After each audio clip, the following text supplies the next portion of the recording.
Welcome back to Catholic Courses. I'm Father Kirby, and we're continuing our course on the spiritual life.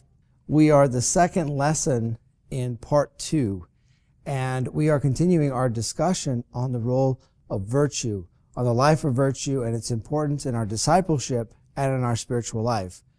We have the overall question for part 2 of the Lord Jesus: why do you call me Lord, Lord, and not do what I tell you? I want to take us at the beginning of this lesson to the Sermon on the Mount in Matthew chapter 5. By this point, the disciples had begun to follow Jesus for a little while, and Jesus sits down on a mountain, presenting himself as a new Moses, and begins to explain the law and the prophets in a powerful way, showing their fulfillment in himself, in Jesus Christ. It's one of the greatest collections of the teachings of Jesus Christ in all the Gospels.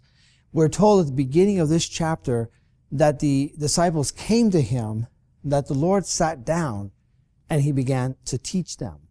And I'd like us to use that verse as an example, as a basis for our lesson today. The Lord taught them. As we continue our discussion, we also turn to the Lord and ask him to teach us. As we desire virtue, we should also be able to recognize more and more what it means to live in the Spirit. As we fight and suffer in the workings of grace to develop virtue within us, we need to recognize that this formation of the heart is ongoing, and we need to be able to see how it looks. And that's why we go back to our explanation of the law given to us by St. Paul. Paul describes the relationship of the law with virtue. And Paul tells us again that the law is a pedagogue. It's like a tutor who teaches us, forms the heart. When we first enter our relationship with God, we can be unruly, have a rebellious heart. We still kind of want to do things our way. So the law becomes a very severe pedagogue, a very stern tutor, because the law is teaching us, kind of just bringing things together. But as we begin to develop an understanding of the law, as we let the law order things, then eventually what happens is we start to experience a certain aspect of freedom. Now, St. Paul tells us in Galatians chapter 5, verse 1, for freedom, Christ set you free. Now, that's very important, because I think most of us see freedom more as we can do whatever we want, or as a freedom from things, so I don't have to worry about this or that or so on, whereas the scriptures see freedom very differently. That freedom has to be careful that it itself is not enslaved. Freedom is the capacity, the power to do good. The law molds and forms, shapes, disciplines us so that we can become free, so that eventually virtue begins to grow. So in the Catholic context, we never see the law as versus virtue and grace, but always that the law is by way of, via, to virtue and the workings of grace. So not versus, but via, by way of, in the Catholic tradition, following St. Paul. So Paul sees that it's the free heart that can eventually begin to develop virtue, a life of virtue, and grow in the Spirit. We can understand this in the sense of the law is, we're kind of on a rowboat. We're still kind of learning.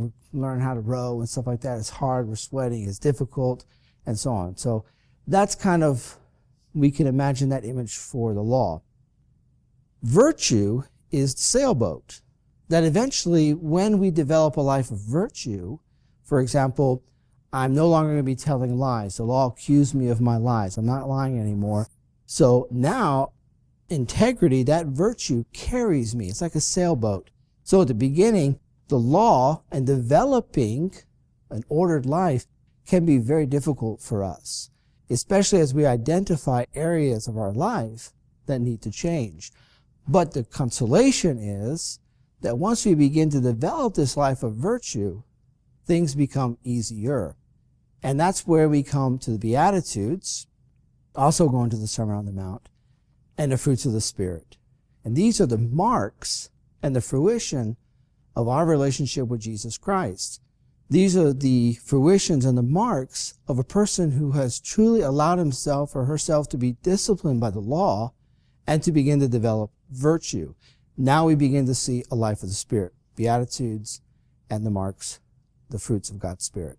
So the Lord teaches us as he taught the disciples. Let's listen to these Beatitudes. Blessed are the poor in spirit, for theirs is the kingdom of heaven. Blessed are those who mourn, for they shall be comforted. Blessed are the meek, for they shall inherit the earth. Blessed are those who hunger and thirst for righteousness, for they shall be satisfied. Blessed are the merciful, for they shall obtain mercy. Blessed are the pure in heart, for they shall see God. Blessed are the peacemakers, for they shall be called sons of God. Blessed are those who are persecuted for righteousness' sake, for theirs is the kingdom of heaven. Blessed are you when men revile you and persecute you and utter all kinds of evil against you falsely on mine account. Rejoice and be glad, for your reward is great in heaven, for so men persecuted the prophets who were before you. Now, as we look at this summary of the Beatitudes, parts of these are not things that we desire or jump into in our fallenness. These are states, sentiments of our heart, of our soul, that we begin to develop because we realize the blessings that are associated with them. As we seek the ways of God, God turns upside down the things of this earth. So, those who mourn will be blessed. Those who are meek will be blessed. Those who seek peace will be blessed. These are states of the soul that are given to us by God because we have allowed the law to order us, because we have exercised virtue. God is now able to bring these sentiments, these states within our soul into a reality. The fruits of the Spirit, which the Catechism of the Catholic Church calls the first fruits of eternal glory, are drawn both from St. Paul and the prophet Isaiah. And these are also helpful for us to recognize, because when we begin to grow in our discipleship, when the purgative way begins to bear fruition, these are things we're going to start to see. We have to be able to recognize them so we know that God's grace is working. So let me list them. Charity, joy, peace, patience, kindness, goodness, generosity, gentleness, faithfulness, modesty, self-control, and chastity. Aren't those great words? We have to love those words. Gentleness and faithfulness, generosity. These are things that inspire us as we are able to see more deeply and expansively what God desires to do in our soul and how our cooperation with grace is needed so that God can work. This should inspire in us a tremendous desire to grow in virtue and to allow God to make us holy, to make us saints, which means that we become friends of God who love Him and want to be like Him. So, in the exercise of our freedom, I want to stress, is essential if God is going to be able to work. We have to allow ourselves to be disciplined by the law. We have to exercise virtue with eagerness. And then we allow, by these efforts, God to bless us with the Beatitudes and with the fruits of His Spirit. What are some of the highest virtues that we should aspire to? If we say that the law prepares our hearts for virtue, what are some of these virtues? What virtues can begin our transformation into Christ? What can lead us more into a life in the Spirit? Well, first we begin with the theological virtues: faith, hope, and charity. These each pertain to participation in God's own life. They're different from the natural virtues, which sometimes have the same names, because these virtues are infused virtues. They're given to us by God in our baptism. So, for example, one can have natural faith, human faith, that there is a continent called Australia, because a teacher told me that. I've never been to Australia, but I believe I can have human faith that such a place exists. That's very different than theological faith. So imagine if I were to tell you that behind a certain door was an apple, and you trust me, so you know that there's an apple behind that door. That's human faith.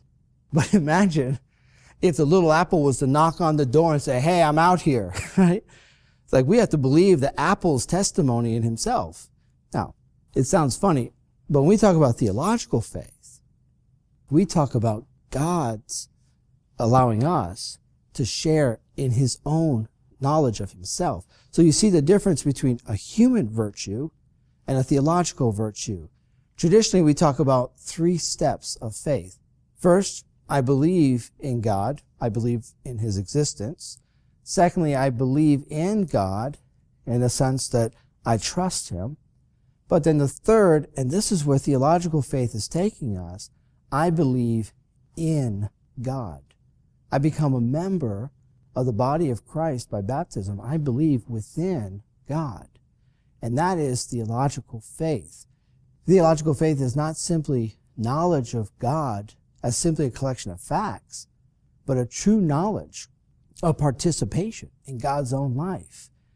We know that this faith calls for a total commitment of our lives. The spiritual masters have told us that faith on earth is a share in the beatific vision of heaven. Let me explain that. That means that when we have faith here on earth, theological faith, we share in some form in the happiness of heaven. So our faith allows us to see even here on earth what heaven will be like. And let's talk about hope. First is faith, then we have hope. Hope is a share in God's eternity.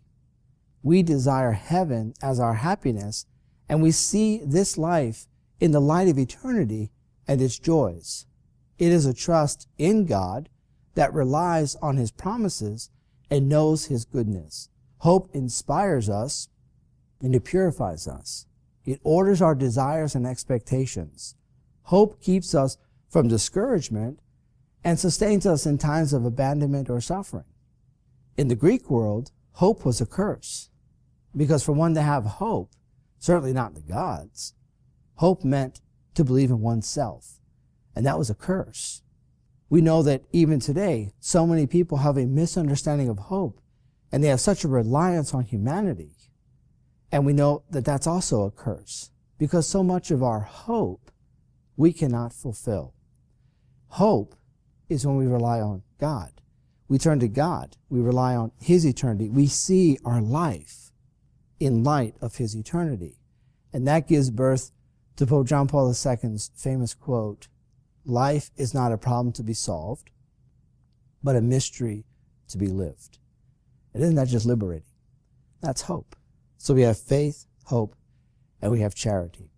Charity is a share in God's own Trinitarian love. We love in God and seek to love our neighbor in God. Love is not egotism or pleasure. It is not about getting what we want or using others for our own purposes. Love is sincerely seeking the good of the other in God and a willingness to even suffer and humble ourselves for the other's good. Love is a fulfillment of the law and the prophets. It is the form of all other virtues. St. Paul says that faith and hope are fulfilled in heaven, and that only love endures. St. John summarizes this whole reality when he simply asserts, God is love. And the spiritual masters tell us, if you want to know what love is, look to the cross. At a time when there are so many definitions of love and so much misunderstanding of what love is, it's powerful that God would infuse that virtue into our hearts, and we can look to his Son as an example. The theological virtues are so essential to the Christian way of life that the entire program of our Pope Emeritus, Benedict XVI, when he was in his pontifical ministry, his entire program was the theological virtues. He wrote 4 encyclicals: God is love, love and truth, saved by hope. And the 4th one he wrote, which became the first encyclical of Pope Francis, the light of faith. You see how important these virtues are: faith, hope, and love. Now, after the theological virtues, we have the cardinal virtues, which are the 4 virtues that play a pivotal role in our discipleship. Hence the word cardinal. They're so important. These virtues flow directly from the theological virtues, and form a dynamic reality with them. The list of these virtues are drawn from the wisdom literature of the Old Testament and are traditionally listed as prudence, justice, fortitude, and temperance.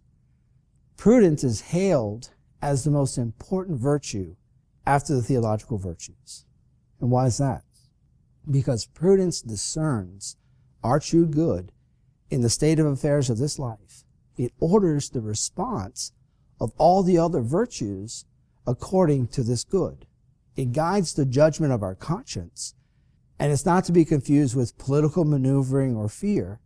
Prudence looks for the greatest good in the situation, and it rallies and orders all the other virtues to a good response.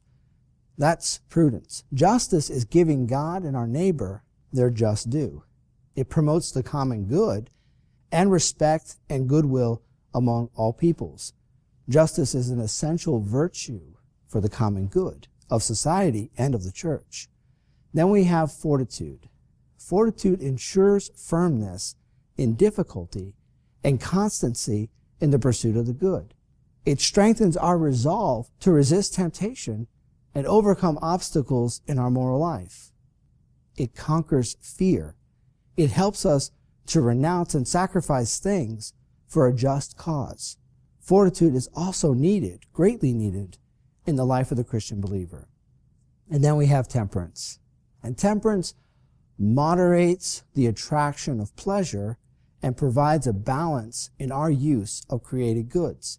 It assures our will's mastery over our instincts and keeps our desires within the limits of goodness.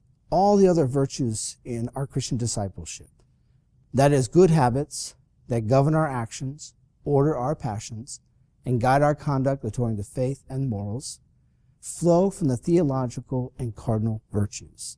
So, for example, we can have someone who has theological faith, a theological hope, theological love. In theological hope, they understand the dignity of all persons. They understand that the civil rights of the unborn are not being respected. Theological faith, hope, and love move them. They then exercise the cardinal virtues. Prudence, how can I approach this situation? Justice, these are persons whose civil rights are not respected. Fortitude, this is not going to be popular in a culture that has denied this coverage and respect to these persons under law. And temperance, how can I best approach this in the most positive way so that my efforts are successful? So there are conversions of hearts, and so there is a changing of law. From the theological virtues and the cardinal virtues, you see this dynamism. There also flow other virtues, compassion, humility, and so on, as the approach of the person depends. So the point here is that they're born from theological virtues. They see an expression in the cardinal virtues, and these virtues then give birth to other virtues. So they all work together. The exercise of virtue helps us to see that in our relationship with Christ, we are truly sons and daughters of God. We sometimes want to fall into a slave paradigm, that we just have to do these things to appease God or make Him happy, and then everything's okay. Or we approach God as if He's this judge or this removed figure, and we just try to maneuver and do types of things, even in our desire for virtue. If I do this, then God will be happy. If I do this, and we want to keep falling into this slave paradigm. And the Lord Jesus turns that completely upside down. And instead of a slave paradigm, He gives us a paradigm of a son and a daughter of God. God is always happy with us. God takes great pleasure in us.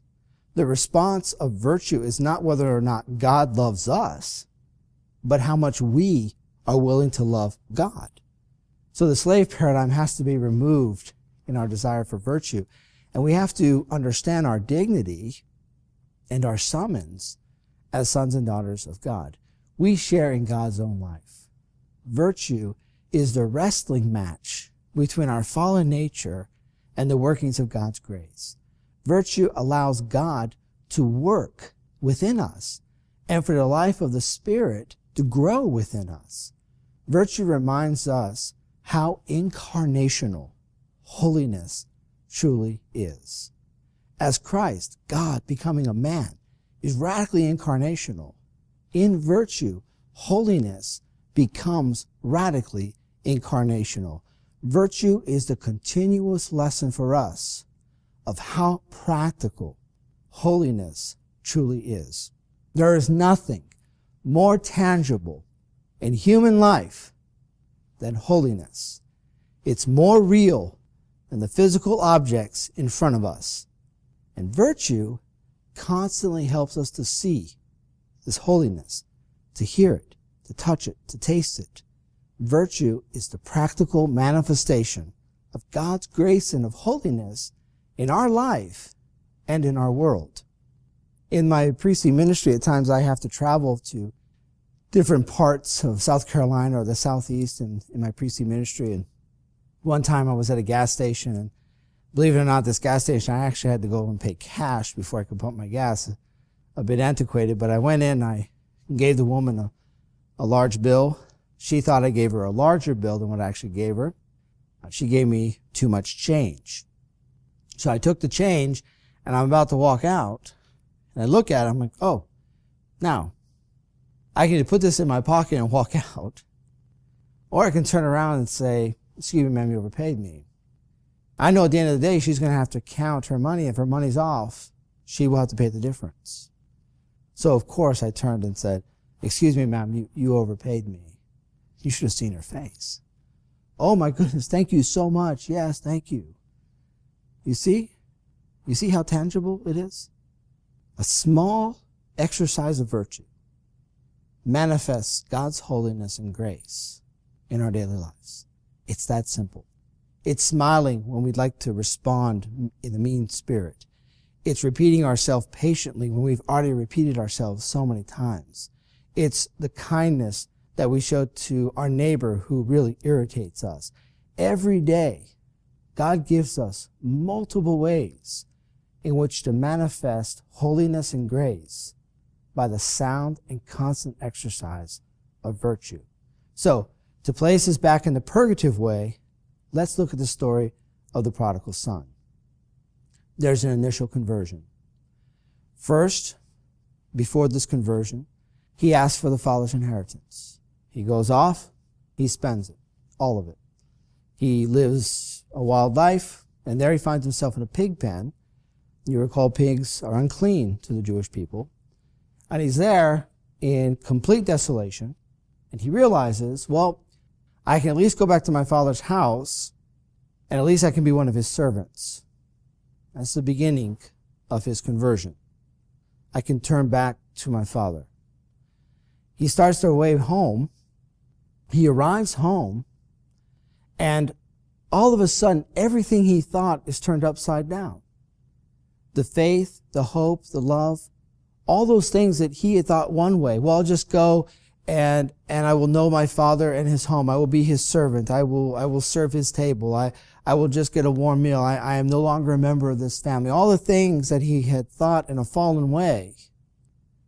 As he returns home and is greeted with tremendous joy by his father, he is completely surprised because everything is turned upside down. Or really we would say right side up. And as the son is embraced back into his family, he now has to begin a continued purgative way of how to integrate his identity as a son and a member of the family into his reconciliation. So we can imagine that after this great party that we know the father held for him, because the father wanted him to understand that he's still his son, that he's still loved, understand that God still believed in him, hoped in him, loved him, that he still had the capacity to show prudence and justice and fortitude and temperance. How much the God the Father trusted him. In this case, how much the Son was trusted by his Father. That as he becomes a member of the house and the family again, now he begins the purgative way as he begins to allow God to turn things up, right side up. So he has to begin that process. How do I understand my life as a son? How do I understand my life as a member of this family? If we can begin to understand that, then we have to place our desire for virtue in the context of the purgative way. As we desire for virtue, we have to begin in our minds and our hearts who we are, who God is. We have to understand how much He loves us, because our desire for virtue will never attain perfection in this life. And it will only be a strong understanding of God's love for us, a strong understanding of the purgative way, of God's constant and patient workings of grace within us, that will allow us to persevere. As the prodigal son had his work to do, so do we. We need to look at all the means given to us by the church to grow in the spiritual life. We need to look at an important spiritual means given to us by the church that can help us to grow in our spiritual life and to make progress in the purgative way. Called by many names, including the reform of life or the particular examen, this means will help us to identify and grow in our life of virtue and grace. We're going to address that spiritual means and many others in our next lesson. Thank you.